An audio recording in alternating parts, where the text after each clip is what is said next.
2, 1. Hola, bienvenidos mis estudiantes en nuestra aula de civilización española.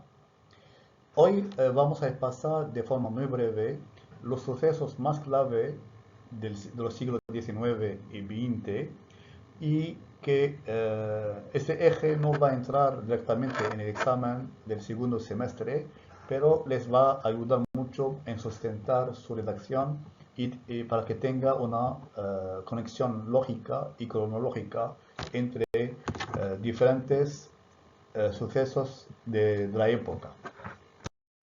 Este primer video, que es una introducción, tiene como título El panorama de España desde 1788 hasta 1830. Como un pequeño resumen de este primer video, primero vamos a hablar sobre el primer bloque, el colapso de la tradición española. Se llama colapso de la tradición porque en muy pocos años se derrumba el sistema antiguo que había gobernado España durante siglos, la monarquía absoluta, la sociedad estamental y el orden tradicional.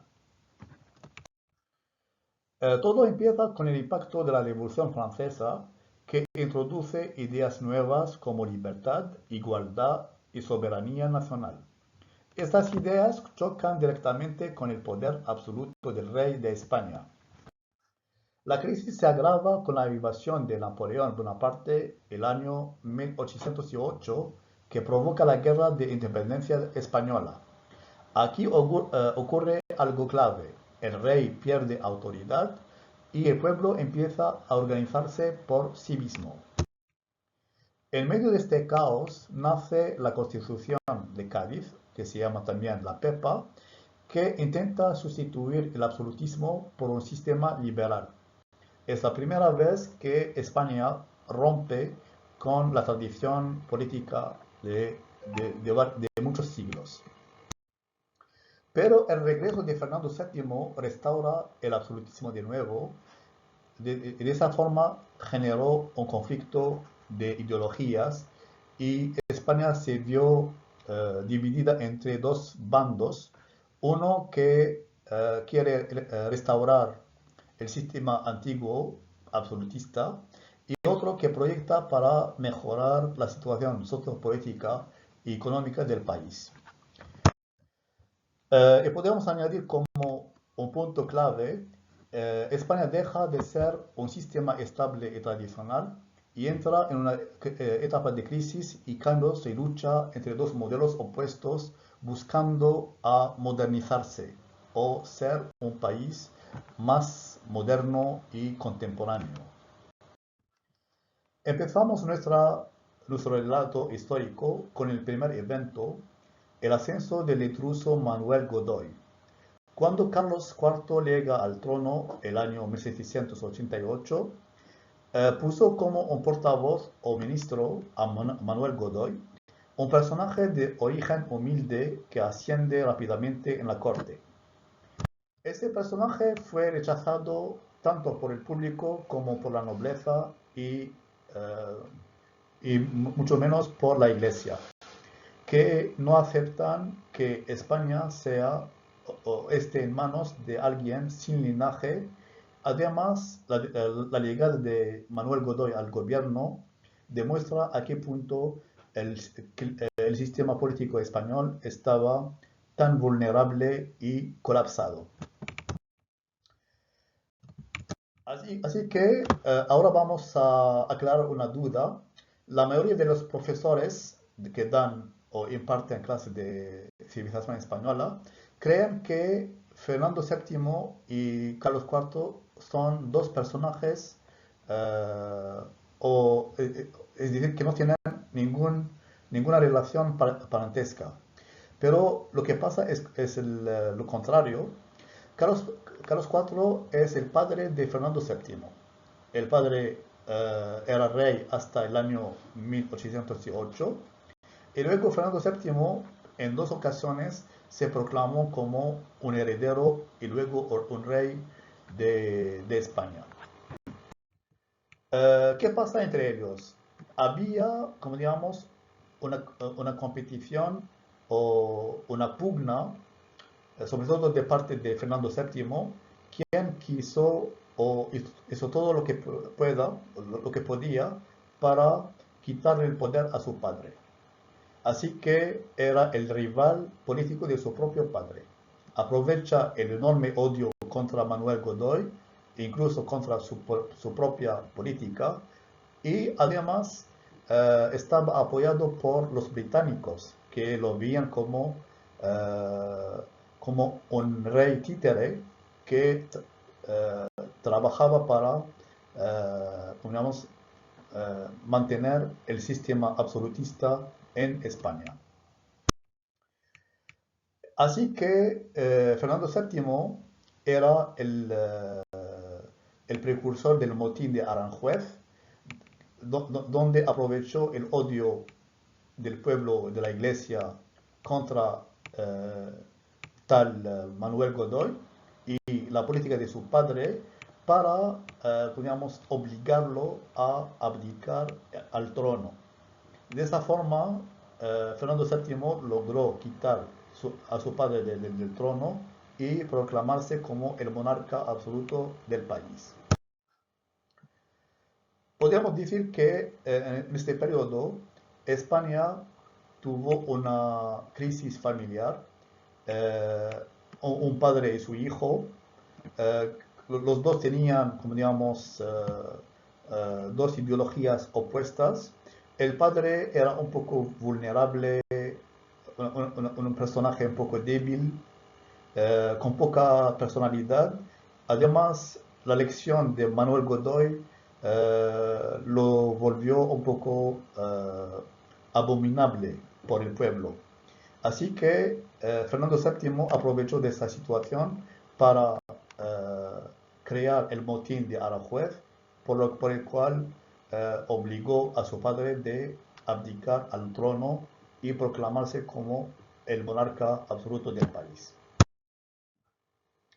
Ahora pasamos al segundo evento de la época, que es el efecto de la mariposa de la Revolución Francesa y la trampa de Napoleón. En primer lugar, la Revolución Francesa despierta en España ideas nuevas como que el poder puede estar en el pueblo, lo que debilita la imagen de la monarquía. A partir de este momento, el pueblo español empieza con soñar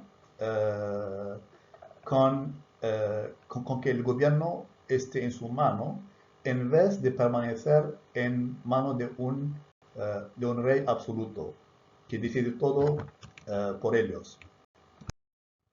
A esto se sume una crisis militar muy fuerte, la derrota en la batalla de Trafalgar, que deja a España sin flota y una posición muy vulnerable. Lo que pasa es que no hubo una batalla.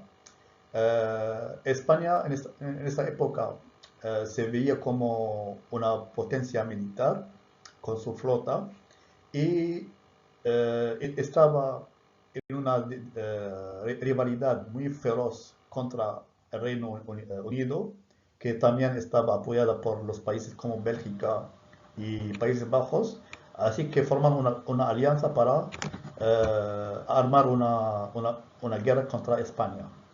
Y en la noche en que España decidió zarpar hacia el norte para llegar a las costas de Reino Unido, ocurrió un milagro o una maldición debido a una tempestad marítima. España quedó sin flota y en una posición muy vulnerable que facilitó la invasión de Napoleón Bonaparte al país. En este contexto, Napoleón Bonaparte aprovecha la debilidad española mediante el Tratado de Fontainebleau, consigue que las tropas francesas entren en España con la excusa de invadir Portugal, pero en realidad comienza la ocupación del país. Aquí el rey Carlos IV hizo un pacto con Napoleón Bonaparte que era una trampa, quien le comentó al rey de España que necesita pasar por su tierra con el fin de invadir a su vecino occidental, o sea, Portugal. Pero fue una trampa de parte de Napoleón Bonaparte para ocupar a España de forma definitiva y incorporarla a su inmenso reino o imperio. La tensión intensa, o bien la tensión interna estalla con el motín de Aranjuez, donde Fernando VII, hijo de Carlos IV, aprovecha el rechazo hacia Manuel Godoy para reforzar la abdicación de su padre. Esto nos hace volver un poco a lo que hemos dicho antes. Ahora pasamos al bloque 2, el estallido popular en 1808. Napoleón Bonaparte aprovecha la crisis española y obliga a Carlos IV y a Fernando VII a abdicar en las llamadas abdicaciones de Bayona. Luego impone como rey a su hermano José I Bonaparte, que tenía como apodo Pepe la Botella. Esto provoca una reacción inmediata, el levantamiento de 2 de mayo de 1808, donde el pueblo en varias ciudades del país, como Madrid, Logroño, Zaragoza, Barcelona, Valladolid, etc., decidieron sublevar contra las tropas francesas. La rebelión se extendió por todo el país, sobre todo la parte norte del País Vasco, Cataluña, Navarra, La Rioja. Así que España estaba en un estado de defensa para poder expulsar a los franceses de su territorio. Así que organizaron un nuevo sistema de guerras que se llama la guerra de guerrillas, donde campesinos, curas, ciudadanos, incluso personajes ilustres, científicos, hombres de letras, participaron en esta batalla en diferentes regiones del país para lograr reenviar a las tropas francesas. Por primera vez se utiliza en la historia el término de la guerrilla, es decir, un sublevamiento popular en diferentes partes del país para que actúen de forma unánime para una razón o una cuestión nacional, tal como expulsar a los franceses del país. Ahora pasamos al segundo evento, es la promulgación de la Constitución de 1812, o bien la famosa PEPA. Como este evento coincide con que España celebra el día de San José, y como sabemos que José se apoda en español como Pepe, y como la Constitución es una palabra femenina, así que le añadieron la terminación femenina A y se convirtió en la PEPA. En plena guerra, las Cortes de Cádiz intentan reorganizar el país y en 1812 aprueban la Constitución de Cádiz, conocida como la PEPA. Esta constitución rompe con el antiguo régimen y propone un sistema liberal. La soberanía ya no viene de Dios ni del rey, sino de la nación, y se establece la división de poderes. Además, se reconocen como ciudadanos españoles a todos los países de América Latina. Mientras que el país lucha contra Francia, nace un nuevo modelo político basado en el poder del pueblo. Así que este periodo el gobierno estaba en manos del pueblo, aunque de forma muy breve. O podríamos decir que era un engaño de parte de Fernando VII, que luego vamos a ver por qué. 3. La paradoja de la victoria, de lo que estábamos hablando hace rato. España logra expulsar a los franceses y mediante el Tratado de Versailles, Fernando VII recupera el trono. Pero aquí surge la paradoja. El país ha cambiado a ideas liberales y constitución, mientras que el rey vuelve a imponer sus ideas absolutistas. Este choque de realidades provoca tensiones inmediatas entre los que quieren reformas liberales y los que desean volver al pasado absolutista. España gana la guerra, pero pierde la estabilidad. Aquí empieza o surgen dos gobiernos paralelos. Así que España estaba dividida en dos partes. Una banda que estaba apoyando a Fernando VII, que ese también fue apoyado por Reino Unido, así que estaba muy apoyado. Y al mismo tiempo el pueblo, el resto del pueblo, estaba buscando a restaurar un gobierno liberal y moderno, más moderno que antes. Ahora pasamos a otro tema dentro del primer eje, es la restauración del absolutismo desde 1814 hasta 1820. Tras la guerra, vuelve Fernando VII gracias al Tratado de Versailles, pero toma una decisión clave, anula de forma inmediata la Constitución, la PEPA, y restaura el absolutismo. Así que también decidió perseguir a los liberales y recuperar el poder total del rey. España pasa de intentar ser liberal a volver bruscamente hacia el pasado. Así que notamos que España fracasó al momento de buscar a modernizar el país, aunque el pueblo español ya ganó la batalla a través de promulgar la Constitución y digamos,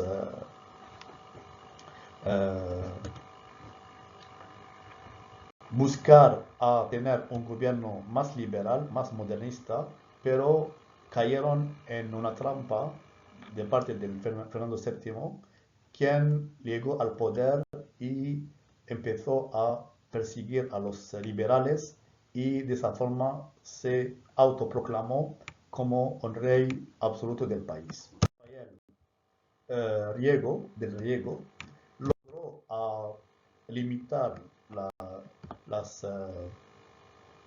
el poder del rey, pero este triunfo fue, como digamos, muy efímero, de casi 3 años. Ahora pasamos a la década ominosa y el fin del sueño, desde 1823 hasta 1830. Las potencias europeas absolutistas intervienen y envían a los hijos de San Luis, que restauran a Fernando VII como monarca absoluta. Aquí la mayoría de las potencias europeas, tal como Reino Unido, Alemania, los países nórdicos, que se consideraban como países, como monarquías absolutas, vieron que si España logra cambiar el gobierno, esto presentará un peligro para sus propias sociedades. Así que mandaron a sus tropas, que se llaman 100.000 hijos de San Luis, para apoyar el gobierno de Fernando VII y para no caer en el cambio drástico del gobierno. Así que en esta época empieza una etapa de represión política, persecución de liberales y crisis y tensiones sucesorias. Así que si vamos a resumir este periodo, vamos a decir que España empezó desde el régimen absolutista y luego logró realizar un poco de liberalismo por un corto plazo Y luego, por la trampa que tendió Fernando VII, volvieron al absolutismo. Es como si todos los esfuerzos hechos por el pueblo español no tuviera frutos o eh, consecuencias. Ahora, ¿quiénes son los 100.000 hijos de San Luis? Los 100.000 hijos de San Luis fueron un ejército francés enviado en 1823 para intervenir en España. Pero no eran solamente franceses, era como digamos una recolección de varios ejércitos de Europa, de italianos, de británicos, de daneses, alemanes y franceses, que vinieron a España para sostener o apoyar el gobierno de Fernando VII y acabar con el liberalismo de Fernando del Riego. Así que, como dicen, ¿por qué entrar en España? Porque las monarquías europeas, temerosas del liberalismo, deciden ayudar al rey español. Esto se acuerda con el contexto de la Santa Alianza. Entran en España casi sin resistencia, derrotan y persiguieron a los liberales y de esa forma devolvieron el poder absoluto a Fernando VII. No es un conflicto interno, sino la intervención europea para mantener o sostener el gobierno absoluto en España. Si vamos a recapitular o sintetizar el primer eje en pocas palabras, podemos decir que este periodo ha conocido varios eventos importantes. Primero, el colapso de la tradición española, donde el pueblo empieza a pensar en el cambio de gobierno. Segundo, la debilidad de la política de Carlos IV, sobre todo cuando contrató a Manuel Godoy como su portavoz, y esto lo que agravó la situación sociopolítica del país, porque era una persona odiada por el pueblo, por la nobleza y por la iglesia española. Luego, el efecto de la mariposa de la Revolución Francesa, quien alimentó más o menos el sueño español en cambiar de régimen. Y luego pasamos por la catástrofe de Trafalgar, cuando España perdió a su flota debido a una tempestad marítima, cuando estaba en camino para lidiar una guerra contra Reino Unido. Esta vulnerabilidad fue aprovechada por Napoleón Bonaparte para invadir España, que prometió a los españoles que solamente va a utilizar su territorio para invadir a Portugal, pero finalmente fue una trampa para conquistar el país. Así que España conoció la guerra de guerrillas para proclamar su independencia y luego logró proclamar su propia Constitución de Cádiz, que se llama la PEPA, y luego había un vaivén político entre absolutismo y liberalismo, aunque los españoles lograron vivir un pequeño éxtasis de la victoria, pero esta alegría no duró mucho tiempo, porque, como digamos, Fernando VII fue apoyado por los hijos de San Luis. Era un ejército de diferentes partes de Europa enviados a España para poner fin al sueño de cambiar de régimen político en el país. De esa forma, llegamos al final de la clase. Como hemos dicho que esta parte no va a entrar en el examen final, pero les va a ayudar mucho para entender los antecedentes que empujaron a España de entrar en un camino muy largo para lograr lo que hoy se conoce como la democracia española. Agradezco por seguir este vídeo hasta su final. Nos vemos en el próximo episodio donde vamos a hablar sobre las guerras carlistas, que es una continuación indirecta del colapso anterior entre dos Españas, una que busca restaurar el antiguo régimen político y otra que proyecta para mejorar la situación sociopolítica del país.